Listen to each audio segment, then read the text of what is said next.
Hello बच्चों, मैं अमर sir. बच्चों, मैंने अभी तक आपको विमीय विश्लेषण में यानी कि डायमेंशनल एनालिसिस में कुछ भौतिक राशियों के विमाओं के विषय में बताया। अब हम उसी में आगे विमाओं के उपयोग यानी कि यूजेस ऑफ डायमेंशंस के विषय में बात करेंगे। तो फर्स्ट यहाँ पे दिया हुआ है कि एक पद्धति के मात्रकों को दूसरी पद्धति के मात्रकों में बदलना, यानी कि एक राशि के मात्रकों को दूसरी राशि के मात्रकों में बदलना, यानी कि conversion of units from one system into other system. यानी कि एक पद्धति में मात्रक दिए हुए और दूसरी पद्धति के मात्रक में बदलना है। यानी कि आपका किलोग्राम दिया है और हमें ग्राम में बदलना है, या फिर ग्राम में दिया है किलोग्राम में बदलना है, मीटर में दिया है सेंटीमीटर में बदलना है, या सेंटीमीटर में दिया है मीटर में बदलना है। तो ऐसे ही जो आपके फार्मूले होते हैं, उनके जो मात्रक दिए होते हैं, उनको एक से दूसरे में बदलना है। तो बच्चों, हमने आपको बताया था, आपने ध्यान दिया होगा कि कोई भी भौतिक राशि है, फिजिकल क्वांटिटी, उसको हम लोग कैपिटल क्यू से डिनोट करते हैं। और उसमें दो चीज़ें होती हैं, एक उसका आंकिक मान होता है और एक उसका मात्रक होता है। तो जब हम डिनोट करते हैं तो Q इक्वल NU लिखते हैं। अब जैसे एक पद्धति का मात्रक दिया है, भौतिक राशि आपकी वही है, एक पद्धति का मात्रक है, यानी कि Q इक्वल N1U1। फिर वही बात, भौतिक राशि दी हुई है और वो दूसरी पद्धति का मात्रक, यानी कि Q इक्वल टू N2U2, यानी कि पहली पद्धति का मात्रक है और ये दूसरी पद्धति का मात्रक है। तो आप देख रहे होंगे क्योंकि लेफ्ट साइड सेम है, इसलिए हम एक साथ लिख सकते हैं, यानी कि Q equal N1U1 equal to N2U2। हमें ये वैल्यू पूरी दे रखी होती है, यानी कि एक पद्धति का पूरा मान दिया होता है, और दूसरी पद्धति में अगर आप देखेंगे मात्रक दिया होता है और आंकिक मान निकाल लेते हैं, वैल्यू पुट कर देते हैं और हमारा आंसर आ जाता है। अब यहाँ पे देखिएगा कि जो भौतिक राशि यानी Q आपका दिया हुआ है, अब यहाँ पे N1 यानी कि आंकिक मान है। अब मात्रक की जगह पे आपका जो यूनिट दिया हुआ है, यहाँ पे हम विमीय सूत्र रखेंगे। तो आपको 7 भौतिक राशियाँ बताई हैं जिनमें 3 का रखा हुआ है, यानी कि N1 इक्वल टू M1 की पावर A, L1 की पावर B और T1 की पावर C। आपको पता है कि कोई भी विमा लिखते हैं तो उसके ऊपर हम लोग पावर चढ़ाते हैं। फिर आपका Q दिया हुआ है equal N2 equal big bracket में M2 की पावर A, L2 की पावर B और T2 की पावर C, बिग ब्रैकेट में लिख लिया। अब ये जो आपकी भौतिक राशि, आंकिक मान और जो विमीय सूत्र और आंकिक मान विमीय सूत्र, अब इसको हम लोग क्या करेंगे, यहाँ पे पुट करेंगे। अब देखिए N1 बिग ब्रैकेट में M1 की पावर A, L1 की पावर B, T1 की power C, bracket close, equal N2 big bracket M2 की पावर A, L2 की पावर B और T2 की power C, big bracket close. अब यहाँ पे हमको N2 सॉल्व करना होता है, तो N2 इक्वल N1, यहाँ पे bracket big M1 upon M2 की पावर E हो जाएगा, यानी कि ये आपका हम इधर लेके आ जाएंगे। फिर L1 upon L2 big bracket में इसकी पावर B हो जाएगा और T1 अपॉन T2 की पावर C हो जाएगा। ये एक पद्धति के मात्रकों को दूसरी पद्धति के मात्रकों में बदलने का फार्मूला है। उससे रिलेटेड हम क्वेश्चन यहाँ पे देखते हैं बच्चों। यहाँ पे दिया हुआ है आपका कि आप एग्जाम्पल देखिए इससे रिलेटेड।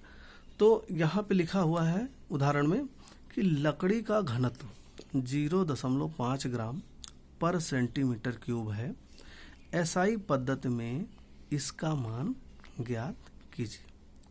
देखिए यहाँ पे लकड़ी का घनत्व, तो सबसे पहले आप देखिए कि हमें क्या दिया हुआ है। जो दिया हुआ है उसका हमें मात्रक और उसका विमीय सूत्र याद होना चाहिए। तो घनत्व बराबर क्या होता है, द्रव्यमान बटे आयतन, मात्रक देखेंगे किलोग्राम पर मीटर क्यूब। अब घनत्व का विमीय सूत्र अगर हम लोग देखेंगे, किलोग्राम यानी कि मास है।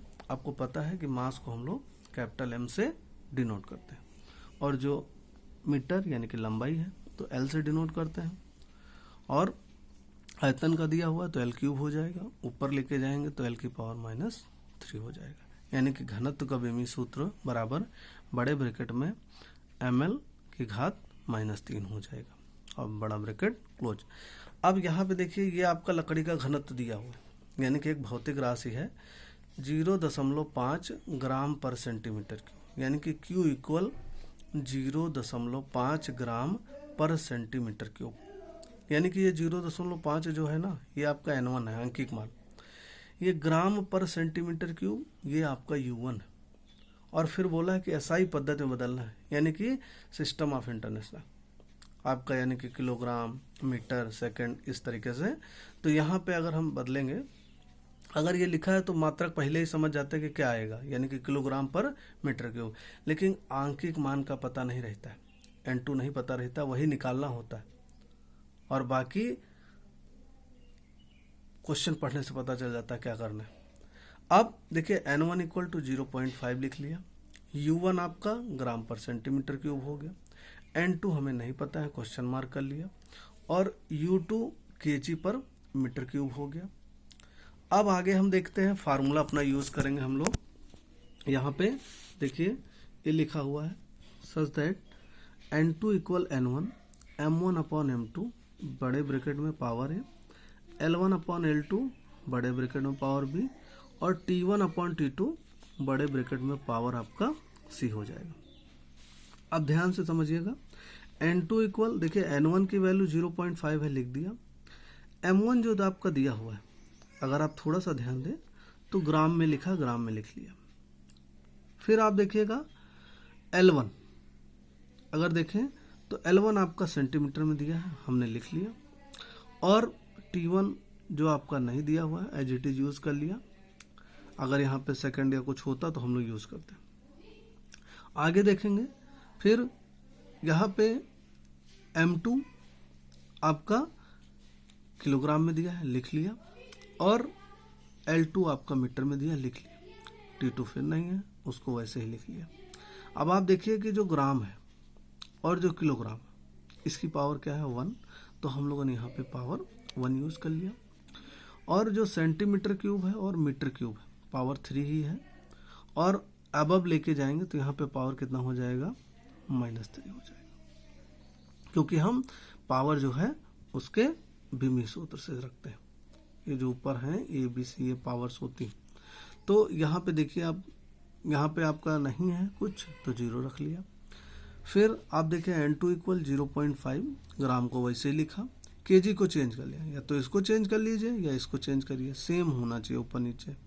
तो यहाँ पे आपको पता है कि 1 किलोग्राम आपका 1000 ग्राम के होता है, तो यहाँ पे 1000 ग्राम हम लोगों ने लिख लिया। पावर आपका 1 ही है, यहाँ सेंटीमीटर वैसे ही लिखा। मीटर, 1 मीटर यानी कि 100 सेंटीमीटर, 100 इंटू सेंटीमीटर।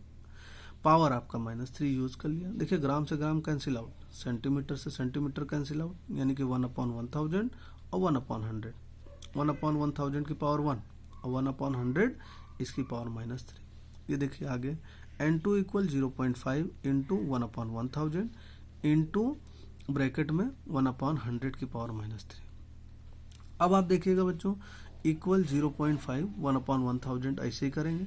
यहाँ पे 1/100 की पावर -3 दिया है, इसको चेंज कर लेंगे। आपको पता है कि ये ऊपर जाएगा, तो यहाँ पे पावर 3 है वो प्लस में हो जाएगा, यानी कि 100 इंटू 100 इंटू 100। यहाँ देखिए 3 0 है, 1 2 3 कैंसिल आउट कर दिए, 1 2 3। आप देखेंगे आगे N2 इक्वल 0.5 इंटू 1000, यही 3 0 यहाँ पे लिख लिया 1000।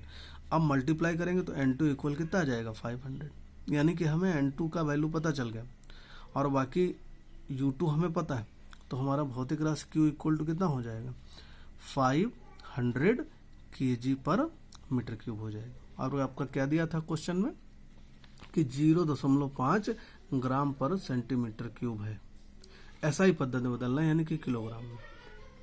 N1 U1 दिया था, U2 दिया था, N2 की वैल्यू नहीं पता थी, इसमें यही करना होता है आपका। और यहाँ पे आप देख रहे हैं कि N2 की वैल्यू आ गई, यानी कि एक पद्धति का मात्रक दूसरी पद्धति के मात्रक में बदल गया। ये विमाओं का उपयोग की पहली विधि। धन्यवाद।